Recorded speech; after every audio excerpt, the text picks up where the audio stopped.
Agaseke k'amakuru mu karere ngapfunduriye muri Kongo Kinshasa. Ihoro ry'amashyaka cy'icyo Joseph Kabila izunga FCC ryamaganye urubanza rw'uyoboza ategeka Kongo Kinshasa. Rivuga ko urubanza rwo ramarimanganye bari ariko mu by'ukuri azira impamvu za politike. Iri horo ryavuze ko igihugu kiri guca mu bihangayikije kandi ko bidatanga icyizere cyazaza ku baturage ba Kinshasa. Iwari yamagana iburanishwa rya Bwana Kabila iryo horo ryasohoye. Irivuga ko batangiye umugambi bagamije guhungabanya umwuka wa politike mu gihugu no gushyira igihugu mu cyagati gukora urubanza ruzahungabanya igihugu. Kabila yategetse Kongo imyaka 18 arererwa mu nkiko za gisirikare ibyaha birimo umugambanyi ku gihugu, iterabwoba no kujya mu mitwe itemewe. Ibi byaha bimuhamye n'ubwo buranishwa adahari, yahanishwa kwicwa cyangwa se gufungwa burundu. Iri horo FCC ryavuze ko Bwana Kabila ari gukinirwaho ubufindo kandi ubusanzwe ari impirimbanyi y'amahoro mu Banyekongo. FCC iramagana urubanza ikagaragaza ko ari abashaka kugira mu nyungu zabo za politike, bakaba bitwaje ubutabera bwa nyir'urishwe kuri Kabila bagamije gusubiza igihugu mu icuraburindi. Hagati aho barirwa mu bihumbi basizwe ihoro n'inkongi y'umuriro yibasiye umujyi wa Bukavu. Hari mu ntara z'icyumweru gishize inzu zibarirwa mu macana ziracya zirakongoka.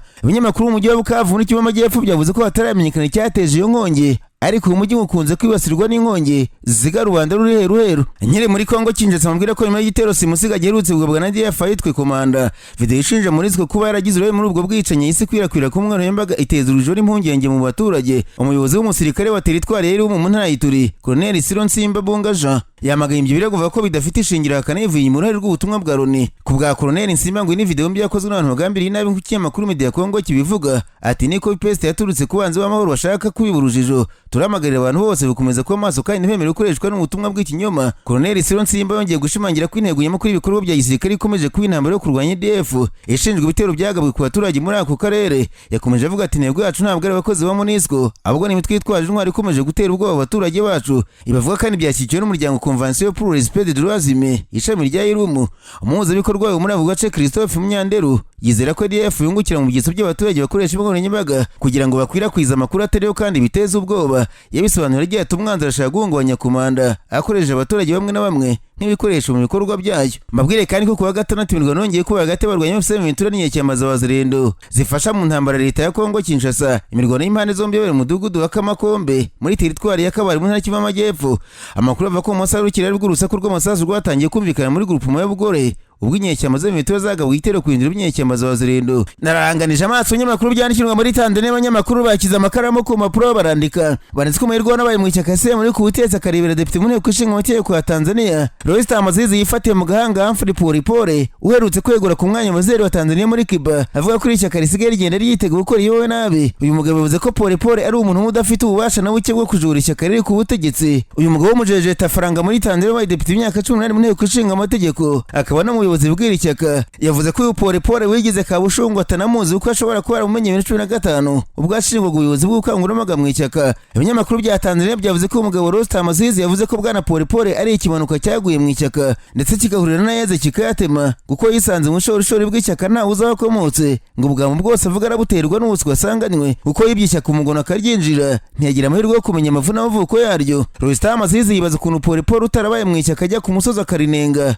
indangagaciro ryazo. Yavuze ko zihariwe nk'ikimanuka atari kuzibona uko ntaryo yabayemo. Ibinyamakuru bivuga ko nubwo Humphrey Polepole yavuze ko yagiye mu ishyaka muri za 2000 atarazwi yamenyekanye na 12 ubwo yajyaga muri komisiyo ishinzwe amavugurura mu itegeko nshinga, akaza kujya mu ikipe yari ishinzwe kwamamaza Dr Paul Magufuli na 2015 ashinzwe kwegeranya ubutumwa bw'abaturage, yisanga yabaye mu ishyaka hejuru. Uyu Polepole uvuga ko yeguye kubera ko Perezida Samia yatubanze igihugu ndetse mu ishyaka sema akabahoramo akajagari ndetse n'ikimenyane n'icyene wabo kugira ngo ujye mu myanya. Hamaze iminsi yavuga ko ishyaka risigaye ryubakiye ku kazu, aho imyanya isigaye ihabwa abantu bakomoka kubahoze mu butegetsi. Ndetse uwo mukobwa wa Dr John Paul Magufuli nawe bivuga ko ashobora kwinjira mu nteko ishinga amategeko mu itike y'iri shyaka agahagararira urubyiruko mu gihugu. Uyu mugabo Polepole umaze iminsi anenga imitegekere y'ishyaka CCM yavuze ko buri myaka 10 yakwiye ko impinduka amaraso make agahabwa umwanya naye akayobora ishyaka cyane ko bategeka igihugu basanzwe baturuka muri iri shyaka, ariko ngo usanga ari abantu bamwe bahora bagenda bagaruka. Nasimbukiye muri Kenya abanyamakuru bicaye imbere mudasobwa barandika, banditse abasenguzi ba politiki ya Kenya batangiye gutega iminsi komisiyo y'amatora bavuga ko ishobora kuzaga umutego w'ubujura bw'amajwi mu matora ya perezida 2027. Abanyakenya bakunze kunenga komisiyo y'amatora ndetse byageze biva mu minsi mike hakirwaho indi. Abakomiseri bashya ubu ngo bahanzwe amaso n'ushaka kureba niba bazabasha gusimbuka uwo mutego kuko arabakeye ko perezida William Ruto barashyizeho komisiyo izakora mu nyungu ze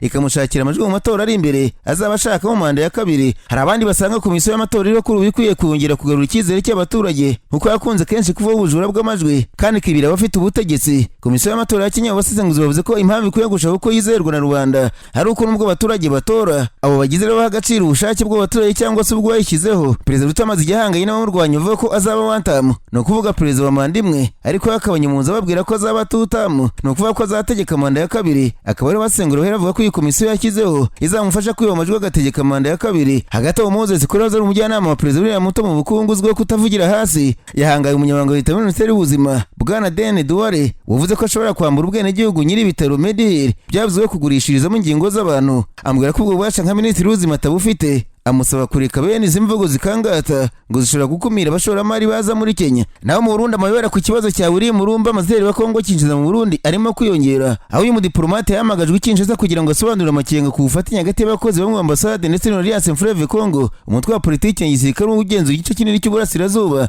Abayobozi babiri muri ambasade ya Kongo mu Burundi bareguye ibirego bateye muri yombi kandi boherezwa igitaraganya mu ntangiriro z'icyumweru dushoje i Kinshasa bari mu ndege idasanzwe yakodeshejwe na leta. Kugeza barafunzwe kandi bari guhatwa ibibazo na serivisi z'iperereza nk'uko amakuru agera mu kinyamakuru SOS Media mu Burundi abitangaza. Nyuma yo kubazwa n'abayobozi b'ambasaderi yagerageje gusubira mu mwanya w'Ubujumbura, umurwa mukuru w'ubucuruzi mu Burundi, ariko abategetsi ba Kinshasa bamutegeka kuguma mu mujyi wa Kinshasa. Mu mpera z'icyumweru gishize bakoresha internet benshi bavuga ko uyu mudiplomate nawe yatawe muri yombi, gusa nta tangazo ryashyizwe ahagaragara na guverinoma ya Kongo cyangwa se Minisiteri y'Ububanyi n'Amahanga ryemeza ayo makuru. Mabwire kandi ko umuyobozi w'umuryango uharanira kurwanya icuruzwa ry'abantu Maître Prime Mbarubuke yasabye leta y'Urundi gukora ibishoboka byose igakira urubyiruko rw'Abarundi barenga 400 bafungiye muri Tanzania mu buryo budakurikije amategeko kandi bubabaje. Uyu munyamategeko yavuze ko ari urubyiruko rugera kuri 700 rwagizwe mu bihugu bya Tanzania na Kenya. Abo bantu bakaba bafunzwe mu buryo budakurikije amategeko kandi benshi muri bo bafashwe bagerageza kwambuka berekeza muri Kenya badafite ibyangombwa bibemera kuhagenda. Maître Prime Mbarubuke yabitangaje ubwo Burundi bwizizaga umunsi mpuzamahanga wahariwe kurwanya icuruzwa ry'abantu, aho yasobanuye ko bafunzwe barimo n'abandi 64 bafungiye mu mujyi wa Ngara, barimo abakobwa 23 ndetse n'abandi 23 bafungiye Mwanza. Ku mupaka wa Sera ruhuza Kenya na Tanzania hari abandi Barundi 25 bahafungiye, 47 ku ruhande rwa Kenya na 48 ku ruhande rwa Tanzania. Yongeye abandi 13 bafungiye ahitwa Nyagahura hamwe n'abandi benshi batazi umubare neza bafungiye hafi y'inkambi ya Nyarugusu. Umuryango ONLC turasaba leta y'u Burundi gukora ibishoboka byose kugira ngo abantu basubizwe mu gihugu cyabo batagombye ko barasabye ubufasha bwihariye. Bavuga ko ari ikibazo cy'uburenganzira bw'abantu kandi ku Burundi bugomba kwita ku baturage babwo bari mu kaga, cyane cyane urubyiruko rushukwa n'amayeri y'abacuruza abantu. Iki kibazo kiri kuva mu gihe ibihugu bya Afurika bikomeje guhura n'ikibazo gikomeye cy'urubyiruko rurenga imipaka rugamije gushaka ubuzima bwiza, ariko rukagwa mu maboko y'amashusho y'icuruzwa ry'abantu bakabafunga cyangwa se bakabajyana ahantu hatemewe n'amategeko. Umunyamategeko Prime Mbarubukeye yasohoje asaba ubufatanye hagati ya leta, imiryango idaharanira inyungu n'imiryango mpuzamahanga kugira ngo Abarundi bafungiye muri ibyo bihugu bagarurwe iwabo ndetse banitabweho mu buryo budasanzwe barinda kongera kwishora mu ngendo zibateza ibibazo. Agaseke k'amakuru mu karere ngapfunikira muri Uganda. Abanyamakuru bakozeje ba muri no barandika baranditswe umugaba w'amakuru w'ingabo za Uganda akaba n'imfura ya Perezida Museveni. Jenerali Muhoozi Kainerugaba yatangaje ko amaze kwiyunga na Jenerali Retired David Sejusa Tinyefuza yakunze gushinja ubugambanyi. Jenerali Muhoozi abinyujije ku rubuga rwa X yatangaje ko yamaze kuba barejurira Jenerali wigeze kuba umukuru w'ubutasi bwa Uganda ndetse ko azahura nawe mu byumweru bibiri imbere bakiyungira imbere ya Perezida Museveni. Ati namaze gucururuka umutima wanjye ndeka kurakana Jenerali Tinyefuza nyuma y'ibikomeye byose yanteye imyaka myinshi ndamubabariye, nzahura nawe mu byumweru bibiri duhagarikiwe n'umugaba w'ikirenga. Jenerali Muhoozi na Tinyefuza mu gihe badacana uwaka nyuma y'uko Tinyefuza mu myaka 12 ishize yatangaje ko muri Uganda ari umushinga yise Muhoozi Project wa Perezida Museveni warimo ategurira umuhungu we kuzamusimbura ku butegetsi. Jenerali Tinyefuza yatangaje ibyo uwo mushinga w'ibanga muri Mata 2013 umwe yandikiwe wari umuyobozi w'urwego rushinzwe umutekano w'imbere mu gihugu. Icyo gihe yashinje inzego z'umutekano kuba zirimo zibasira abasirikare bakuru n'abanyapolitiki bari badashyigikiye ko Muhoozi yasimbura se ku butegetsi, bicaye mu kubacungira hafi, kubatera ubwoba byaba ngombwa bakanabica. Ibyo umushinga byateje umwuka mubi muri Uganda ndetse bituma Jenerali David Sejusa ashwana na Perezida Museveni ku buryo yahise ahungira mu Bwongereza. Ariko muri 2022 yaje kugaruka muri Uganda mu buryo butazwi. Kuva icyo gihe n'inshuro mba rwagiye agaragara mu ruhame. Leta ya Uganda bice mu buvugizi wayo Ufuna Upondo yanyomoje amakuru ya mushinga ivuga ko nta shingiro ufite. Perezida Museveni ubwo yavuze ko ibya Muhoozi Project bigamije kurangaza abantu, ashimangira ko baje Jenerali bazajya n'uzamusimbura ku butegetsi ko ubwo bizakorwa biciye mu nzira zemewe za demokarasi. Jenerali Muhoozi yatangaje ko ubwo azaba yahuye na Tinyefuza agomba kuzasobanura ibya Muhoozi Project yahimbye aho yabikuye icyo gihe.